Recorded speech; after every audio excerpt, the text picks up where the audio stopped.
নলবাৰীৰ পাইকান ডিৰুৱাত ২৪ সংখ্যক সাৰ্বজনীন ৰাজহুৱা সভা মহোৎসৱৰ আৰম্ভ।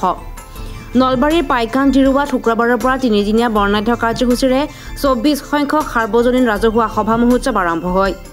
পুৱাৰ পৰা পতাকা উত্তোলন, স্মৃতি তৰ্পণ, গছপুলি ৰোপণ কাৰ্যসূচীৰ পিছতে উলিওৱা হয় ভাগৱত শোভাযাত্ৰা। অঞ্চলটোৰ শিশুৰ পৰা বৃদ্ধলৈকে সকলোৱে অংশ লোৱা ভাগৱত শোভাযাত্ৰা প্ৰতিটো পৰিয়াললৈ নিয়া হয়। আবেলি চিত্ৰাংকন প্ৰতিযোগিতা, বন্তি প্ৰজ্বলন, আতচবাজি প্ৰদৰ্শনৰ পিছতেই চিপাঝাৰৰ মৰমী শইকীয়া আৰু সংগীবৃন্দই নাগাৰা নাম পৰিৱেশন কৰিব। সভা মহোৎসৱ উপলক্ষে প্ৰতিদিনে নাম প্ৰসংগ, ভাগৱত পাঠ, ঢুলীয়া প্ৰদৰ্শন, নৃত্য প্ৰতিযোগিতা, ভেকচন প্ৰতিযোগিতা, সাংস্কৃতিক অনুষ্ঠান আদি বিভিন্ন কাৰ্যসূচী অনুষ্ঠিত হ'ব। শনিবাৰে সাংস্কৃতিক অনুষ্ঠানত কলিকতাৰ চেণ্ডি পাৰ্থ আৰু শিখা কলিতাই সংগীত পৰিৱেশন কৰিব। আটাইবোৰ কাৰ্যসূচীতে ৰাইজৰ উপস্থিতি আৰু সহযোগিতা উদ্যোক্তাসকলে কামনা কৰিছে।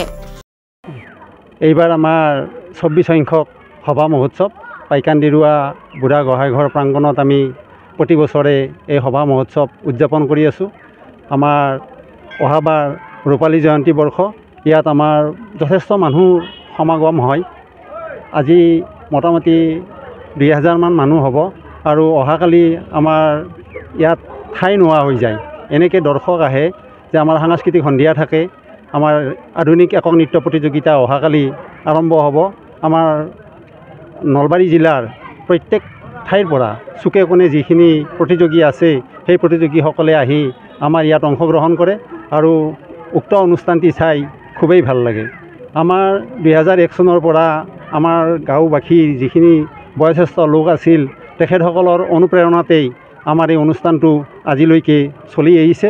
আমাৰ ওচৰৰ পাজৰৰ যিখিনি ৰাইজ আছে সেই ৰাইজে সমবেত হৈ আমাক যথেষ্টখিনি সহায় সহযোগিতা আগবঢ়ায়। আমি যাতে ভৱিষ্যতত এই সভা মহোৎসৱটো আৰু বেছি উন্নতি কৰিব পাৰোঁ, তাৰ বাবে আমি এই চেগতে আপোনাৰ সভৰ জৰিয়তে আমি সকলোৰে সহায় সহযোগিতা কামনা কৰিছোঁ। ধন্যবাদ। মেৰাজুল হুছেইন কাজিৰ ৰিপৰ্ট, DA 365।